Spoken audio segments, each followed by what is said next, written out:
రెండవ సమూయేలు గ్రంథము 2వ అధ్యాయము 4వ వచనం నుండి 7వ వచనం వరకు చదివితే, అంతటా యూదా వారు అక్కడికి వచ్చి యూదా వారి మీద రాజుగా దావీదునకు పట్టాభిషేకము చేసిరి.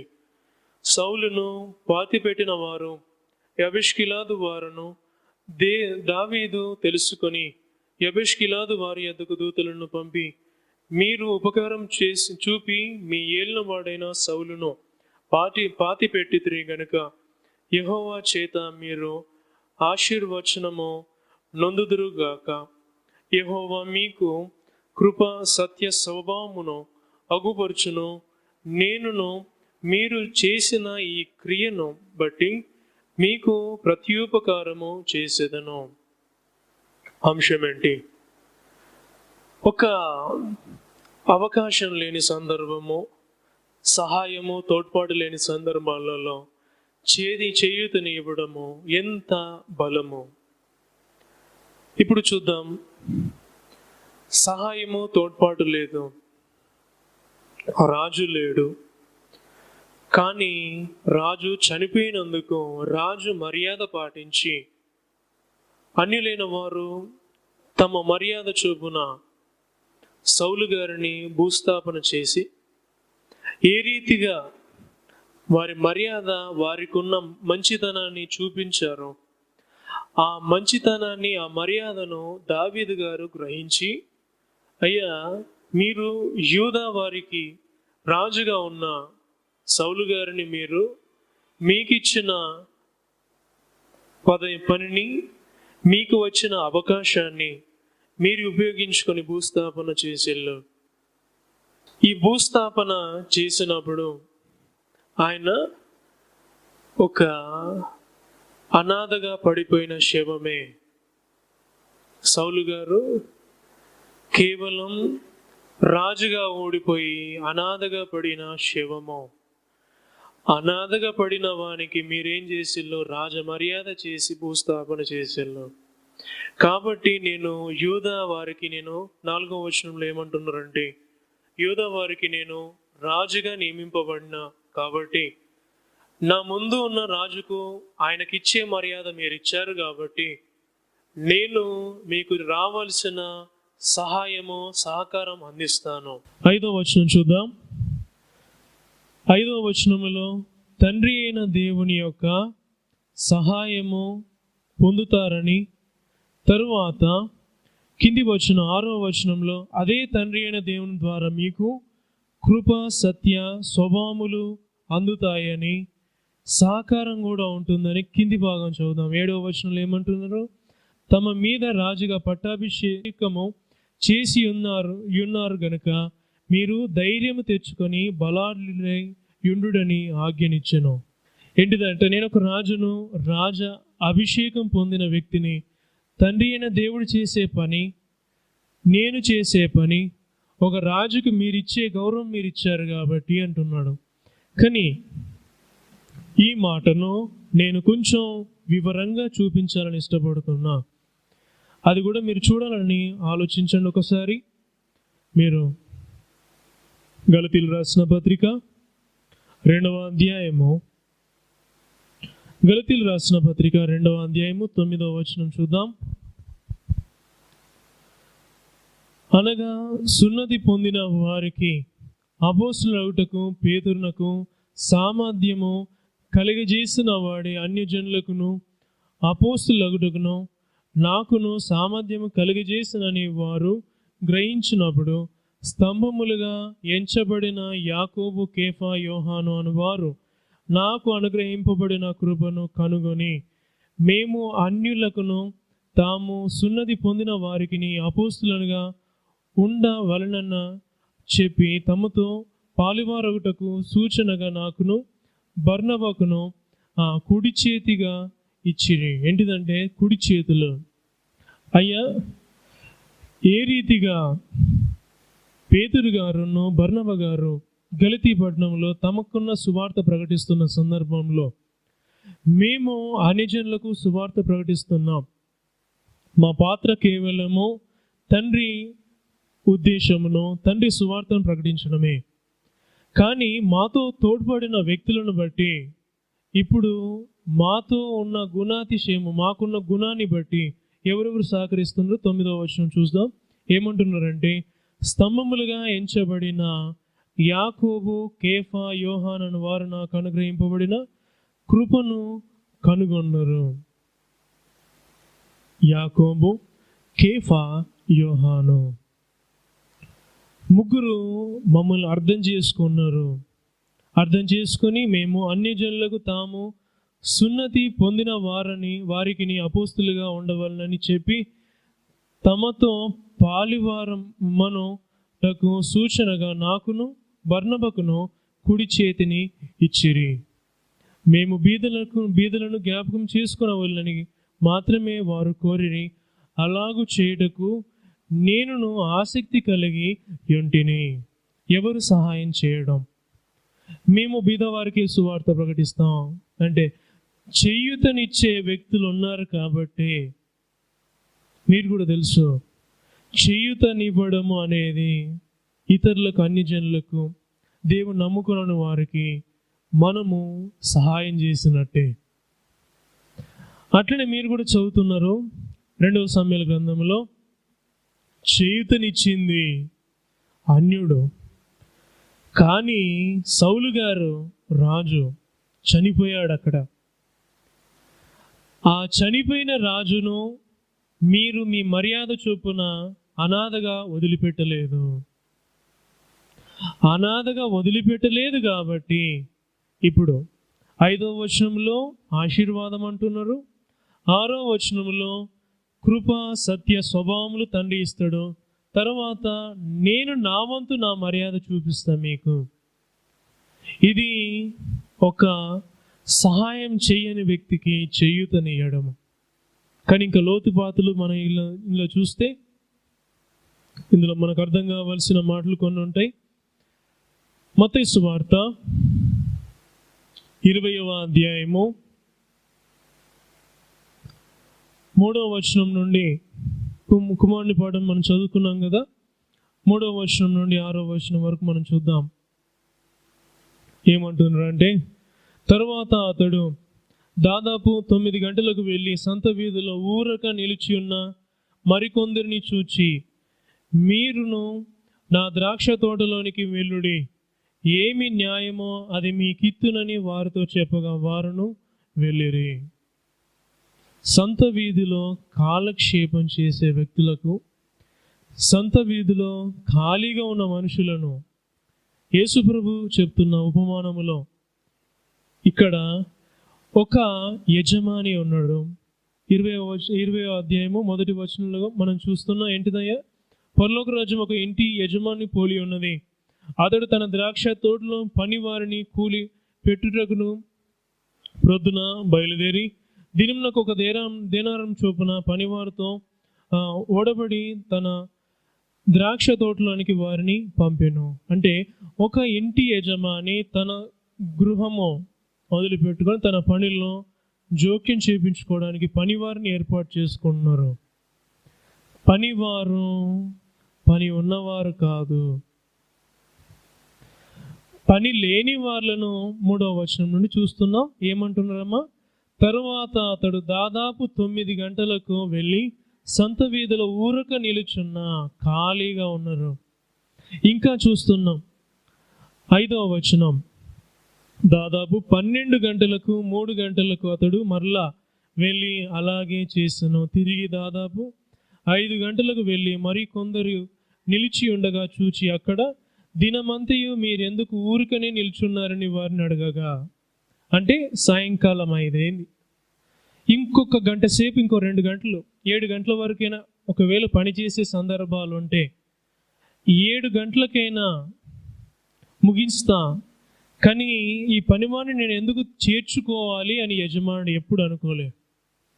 ఏం లేదు, మీరు రోజు మొత్తం ఎందుకు ఖాళీ కూర్చున్నారు? ఇది మీకేం ఉపయోగం? ఒక రాజు చనిపోతే అనాథ శవంగా పడిపోవడము మంచిది కాదు. కాబట్టే అన్యులైన వాళ్ళు సహాయకరించిల్లు.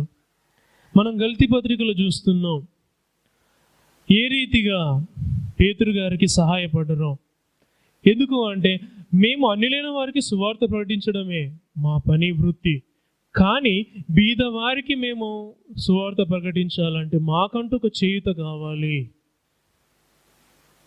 ఇది ఇప్పుడు మనము మత్తయి సువార్త 20వ అధ్యాయము 3వ వచనం నుండి 6వ వచనం వరకు చదువుకున్న దాన్ని బట్టి మనకేం అర్థమైంది?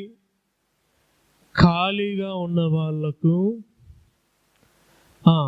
ఏమీ తోచని వ్యక్తులు, వీరికి దేవుడు అన్న మాట కూడా అవ్వదు, వారికి దేవుని పని జరిగించాలని. కింది భాగం చూద్దాం. కింది భాగం 20వ అధ్యాయము 15వ వచనం. మత్తయి సువార్త 20వ అధ్యాయము 15వ వచనం. నాకు ఇష్టము వచ్చినట్టు నా సొంత సొమ్ముతో చేయుట న్యాయము కాదా? నేను మంచివాడినైనందున నీకు కడుపు మంటగా ఉన్నదా అని చెప్పాను. ఈ ప్రకారమే కడుపటి వారు మొదటి వారు అవుతారు, మొదటి వారు కడుపటి వారు అవుతారు. అంటే మొదటి నుండి ఉన్నాము, చివరిగా అవుతాం. చివరాఖరికి నేర్చుకున్న వ్యక్తి మొదటిగా వచ్చిండు. అంటే మొదటిగా అంటే కళ్ళ ముందట మొట్టమొదటి వ్యక్తిగా తయారయ్యాడు. ఏ వ్యక్తి అంటే ఉదయం 9 గంటలకు ఖాళీగా ఉన్నవాడే సాయంకాలము 6 గంటలకు కూడా ఖాళీగా ఉన్న వ్యక్తే. మొదటొచ్చినా అని మొదటి లైన్లో నేను ఉంటా అనుకోవడం వేరు, చివరికి వచ్చాను అనుకొని నేను మొదట్లోనే కనబడను, ఎట్లయినా నేను బయట ఉంటలే అనుకోవడం వేరు. ఇది తండ్రి సువార్త భాగంలో అతి ముఖ్యమైనది కాబట్టి ఒకసారి మీకు చూపించాలి. గలతీయులకు రాసిన పత్రిక 2వ అధ్యాయము 12వ వచనం చూద్దాం. ఇది మీకు అర్థం కావాలి. అయితే కేఫా అంతియోకియకు వచ్చినప్పుడు అతడు అపరాధిగా తీర్చబడెను గనక నేను ముఖాముఖిగా అతనిని ఎదిరించి తిని. 9వ వచనము చూద్దాం. 9వ వచనము. స్తంభముగా ఎంచబడిన యాకోబు, కేఫా, యోహాను. అర్థమైందమ్మా? ఏ సంఘముగా తీర్చబడిన గలితీ సంఘములో మధ్యలో ఒక వ్యక్తి ఉన్నాడు, యాకోబు, తర్వాత కేఫా. కేఫా చరిత్ర మనం చూస్తుంటే మనకేమర్థమైంది ఇక్కడ? 11వ వచనం. అయితే కేఫా అంతియోకియ వచ్చినప్పుడు అతడు అపరాధిగా తీర్చబడిన గనక నేను ముఖాముఖిగా అతనిని ఎదిరించాను. మళ్ళా 12వ వచనం 3వ లైన్కి వెళ్దాం. ఏలైనగా యాకోబు నొద్ద నుండి కొందరు రాకమునుపు అతడు అన్యజనులలో భోజనము చేయుచుండెను గాని వారు రాగానే సున్నతి పొందిన వారికి భయపడి వెనుక తీసి వేరైపోయాను. అంటే సావాసం లేక జడిసిండు. ఎందుకంటే నేను ఇశ్రాయేలీయునే, కానీ నా తోటి వాళ్ళు ఉన్నారు కదా, నేను కూర్చొని తింటలే, నేను ఉంటలే. జడిసిండు, తప్పు చేసిండు. కానీ పేతురు గారికి ఎవరు సహాయపడ్డారు? కేఫానే. కిందికి బాగా వెళ్దాం. 13వ వచనం. తక్కిన యూదులను అతనితో కలిసి మాయవేషము వేసుకొని గనుక బర్నబా కూడా వారి వేషధారణ చేత మోసపోయాను. ఇంకా చదువుదాం.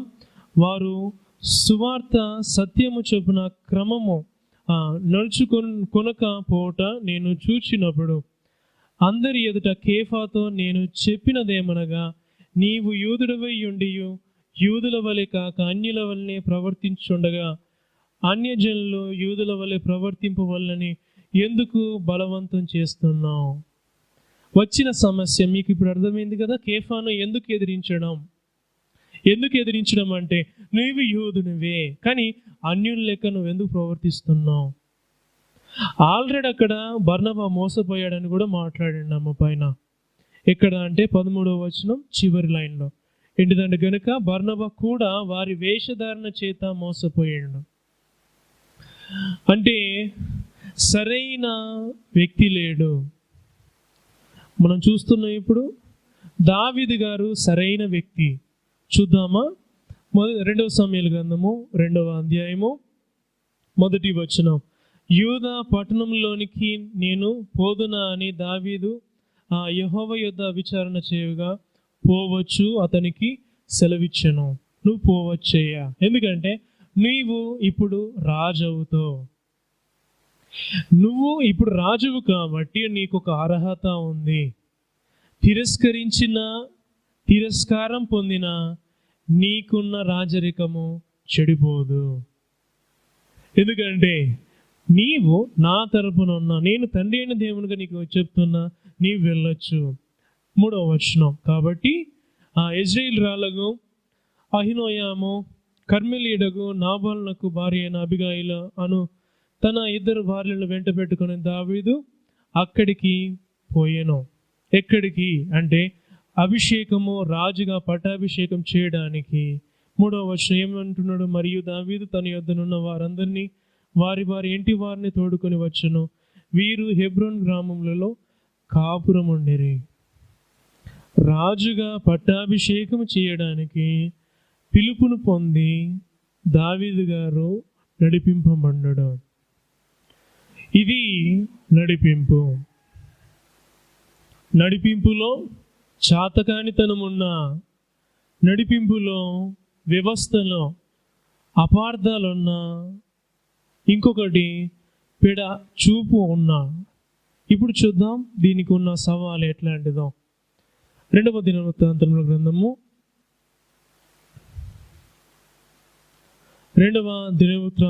గ్రంథము 25వ అధ్యాయము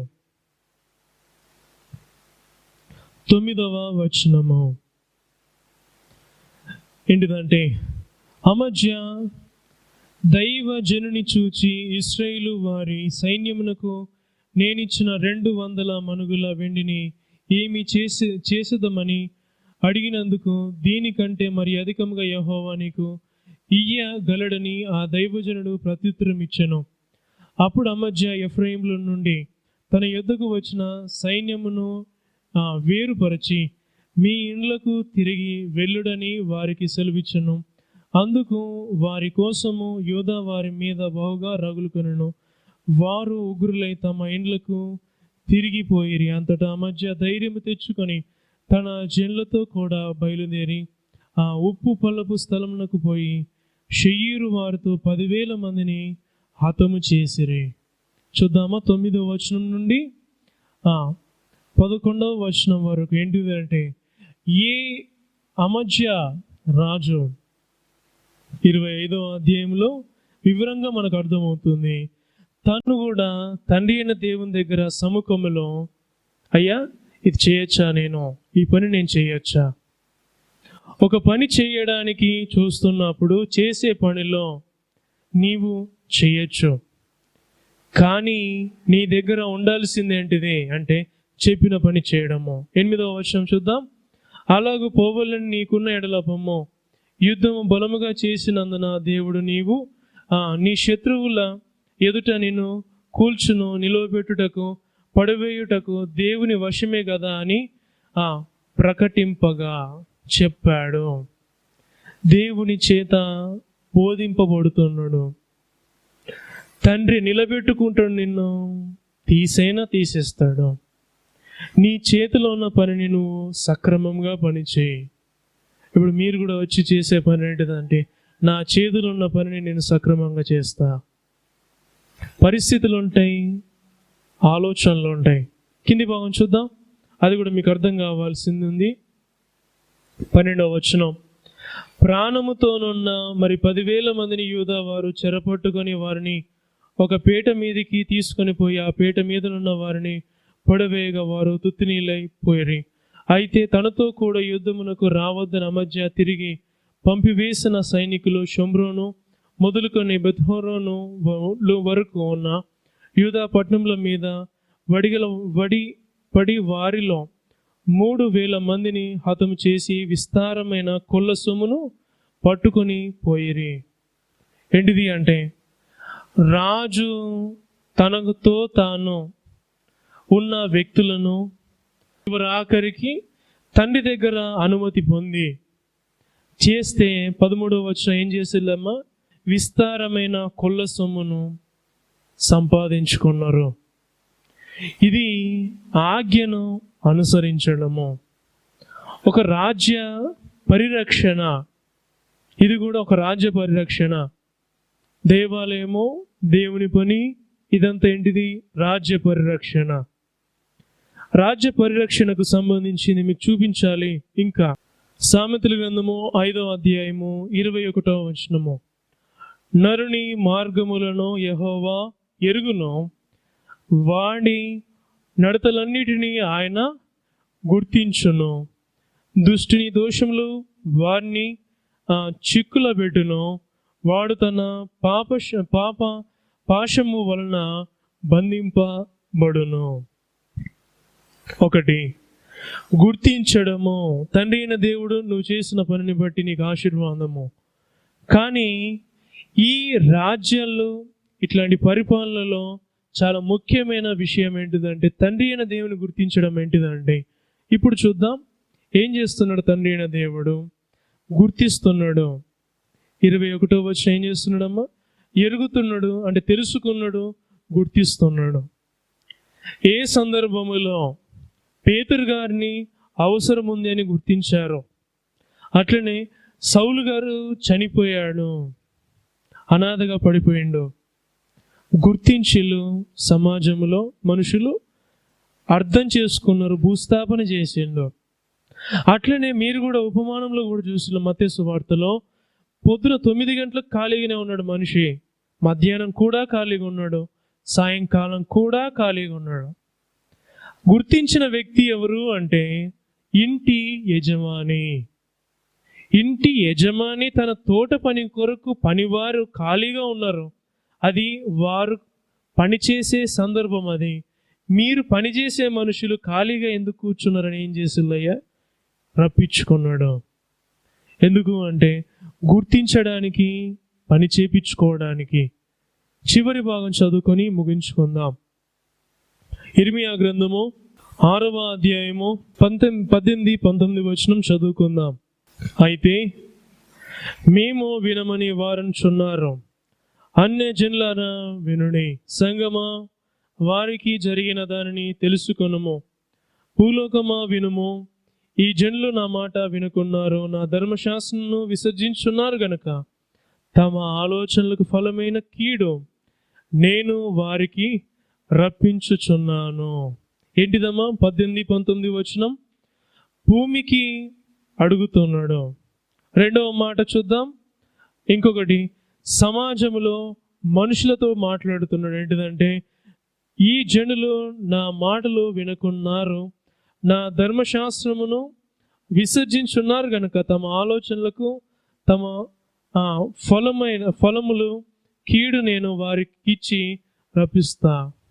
కొంచెం ఈ చిక్కు మాటలు మళ్ళీ నేను చదువుతా. భూలోకమా వినుము, ఈ జనులు నా మాట వినుకున్నారు, నా ధర్మశాస్త్రము విసర్జించున్నారు గనక తమ ఆలోచనలకు ఫలమైన కీడు నేను వారికి రప్పిస్తా.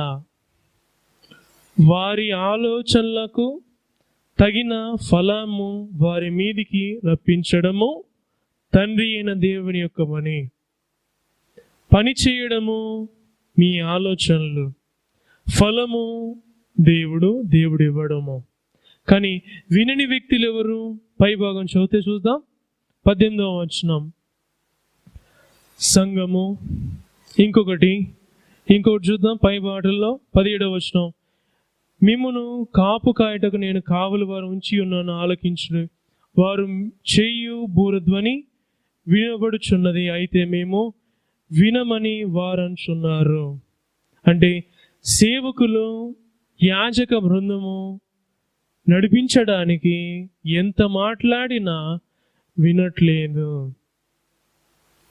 వినకుంటే వారి క్రియల ఫలము వారి మీదికి రప్పిస్తాను, ఆ ఫలమును బట్టి వారు పొందుతారు.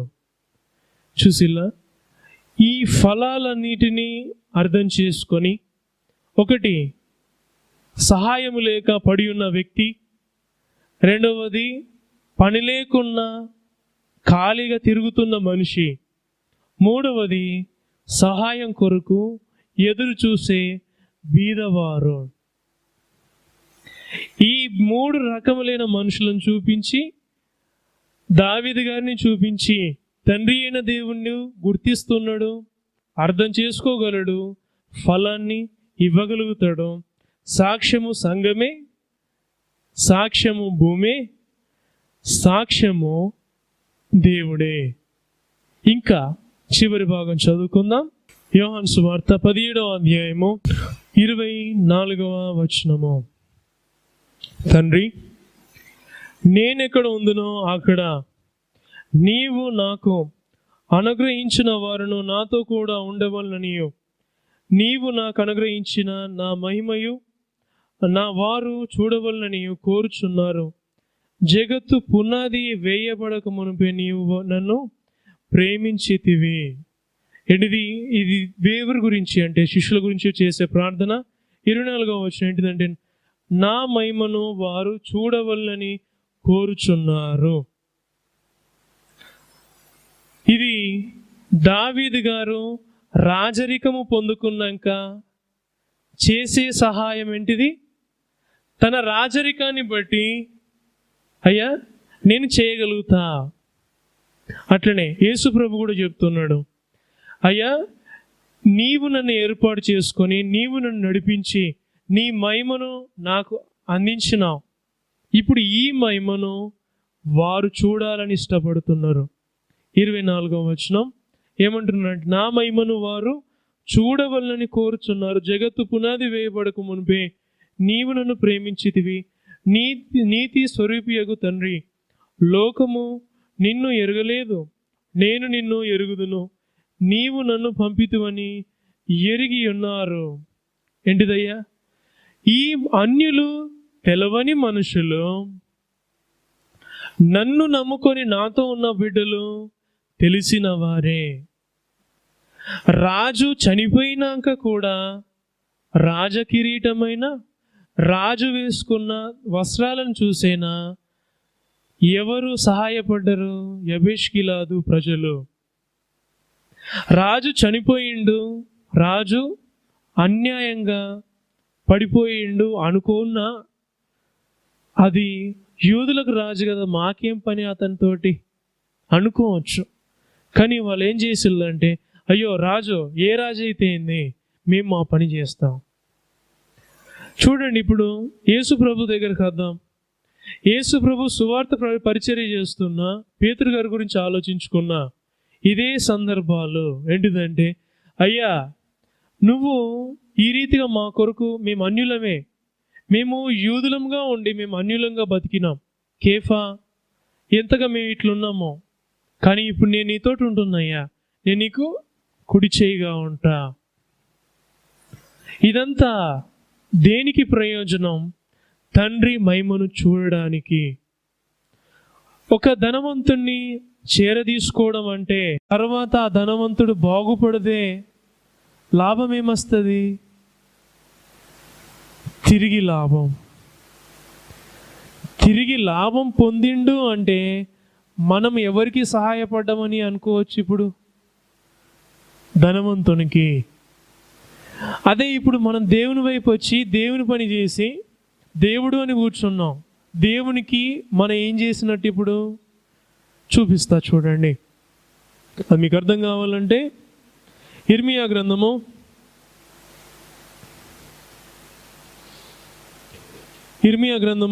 31వ అధ్యాయము 7వ వచనము. యెహోవా ఇలాగ సెలవిచ్చున్నాడు, యాకోబును బట్టి సంతోషముగా పాడుడి, రాజ్యములకు శిరస్సగు జనములను బట్టి ఉత్సాహధ్వని చేయడి, ప్రకటించుడి, స్తుతించుడి. యెహోవా ఇశ్రాయేలులో శేషించిన నీ ప్రజలు రక్షింపుమని బతిమాలుడి. ఏంటిదంటే ఒక అవకాశం వచ్చింది. ఏంటిదంటే యాకోబును బట్టి, 7వ వచనం ఏమంటున్నాడమ్మా? యాకోబును బట్టి సంతోషించండి. అంటే మీ నాన్న నమ్ముకుంటే మనవనుగా, లేదా మీ తాత నమ్ముకుంటే మీ మనవనుగా, మీ తాతను బట్టి సంతోషించాలి నీ దేవుని దగ్గర. మళ్ళీ చూస్తా, మళ్ళీ అర్థం కావాలి. 7వ వచనం, యెహోవా ఇలాగ సెలవిచ్చున్నాడు, యాకోబును బట్టి సంతోషముగా పాడుడి, రాజ్యములకు శిరస్సుకు జనమును బట్టి ఉత్సాహధ్వని చేయండి. ఎందుకు? దేవుణ్ణి నమ్ముకున్న వాళ్ళు రాజ్యములకు శిరస్సు. ఇంకొకటి, ఏ రాజ్యములకు శిరస్సు అని ఇశ్రాయేలీల గురించి మనం మాట్లాడుతున్నామో, ఇశ్రాయేలు అని పేరు పెట్టుకున్న యాకోబును బట్టి మనం ఏం చేయాలి? సంతోషించాలి. ఇన్ని వివరంగా మాట్లాడుతున్నాడు. అంటే ఒక్కసారి మనం అర్థం చేసుకుంటే, తండ్రి అయిన మాటను అర్థం చేసుకున్న, కుమారుడైన పనిని ఉదాహరణగా ఇచ్చిన ఇంటి యజమాని గురించి అర్థం చేసుకున్న, పరిశుద్ధాత్మ తండ్రి పాఠములో మనము సువార్త పరిచర్యలో బీదవారికి, అన్యులైన వారికి సువార్త పరిచర్యలో తోడ్పాటు అందించండి అని మనం మాట్లాడినా, అది ఎవరిని బట్టి అంటే మన మూల పురుషులను బట్టి మనము సంతోషపడి పని చేస్తున్నాం అన్నమాట. ఈ మూల పురుషులు ఎవరితో అంటగట్టబడి ఉన్నారు? తండ్రి అయిన దేవుని వాగ్దానం పొందుకున్న ఈ మూల పురుషులను బట్టి మనము ఆనందిస్తుంటే, ఈ ఆనందిస్తున్న మనకు ఈ తండ్రి అయిన దేవుడు ఏం చేస్తున్నాడు? ఉపకరించిండు. ఇప్పుడు మీకు అర్థం కావాలి ఒక మాట, రాజు చనిపోయిన రాజ్యం ఉంటుందా? రాజు చనిపోయినాక కూడా రాజ్యం ఉంటుంది కదా. ఇంటి యజమానికి పనివారు ఉదయము దొరకకున్నా, మధ్యాహ్నం దొరకకున్నా, రేపటి దినమైన పనివారు దొరుకుతారు కదా సమాజంలో ఖాళీగా ఉన్నవారు. గలతీ పత్రికలో మనం చదువుకున్నట్టు, బీదవారు ఒకవేళ గలతీ సంఘం కట్టబడడానికి, బీదవారికి సువార్త పరిచర్య చేయడానికి అక్కడ అందరూ ధనవంతులు అయితే, కాస్త కూస్త వేరే ప్రాంతంలోనే ఉంటారు కదా చేయుతనియడానికి. చేయుతనిచ్చిళ్ళు అంటే, సువార్త పరిచర్య జరిగిందంటే మనము ఎవరిని బట్టి సంతోషిస్తున్నాం? మన తండ్రిని బట్టి, అంటే మన మూల పురుషులను బట్టి సంతోషిస్తున్నాం. ఈ మూల పురుషులకు ఎవరు వాగ్దానం ఇచ్చిండు? తండ్రి అయిన దేవుడే వాగ్దానం చేశాడు. ఏంటిదంటే, నేను నిన్ను ఆశీర్వదిస్తున్నా. ఏషావు గురించి మనం చూస్తున్నాం, అది మీకు తెలుసు కదా. ఏషావు కేవలం ఒక్క పూట అన్నం తినడానికి, ఒక్క పూట ఆకలి ఆపుకోలేక జ్యేష్ఠత్వాన్ని కోల్పోతే, అదే జ్యేష్ఠత్వాన్ని ఒక్క పూట అన్నం పెట్టి జ్యేష్ఠత్వాన్ని పొందుకున్నాడని మనకు తెలుసు. అదే జ్యేష్ఠత్వాన్ని పొందుకున్న వానికి వచ్చిన పనేమున్నది?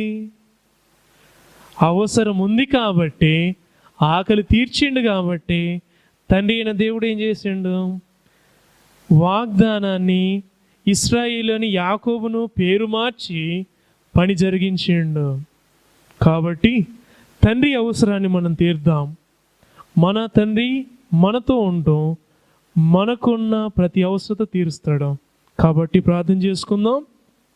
మా పరలోక తండ్రి, అన్యులముగా మేమున్నప్పుడు నీ సువార్త పరిచర్య చేస్తున్నాం కాబట్టి అన్యులైన వారు గుర్తిస్తారు.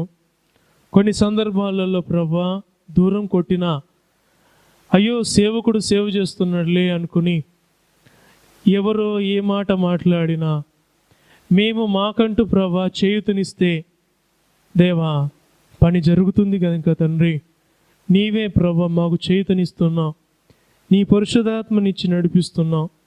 ఆ రీతిగానే మాకు పని లేదనుకొని మేము బాధపడుతున్నా, మాకు నీ పని కల్పిస్తూ ప్రభా మా యొక్క కుటుంబాన్ని నడిపిస్తున్న దేవా నీవే తండ్రి, నీవే సంఘమును నిలబెడుతున్నావు, సంఘ కార్యక్రమాలను నిలబెడుతున్నావు.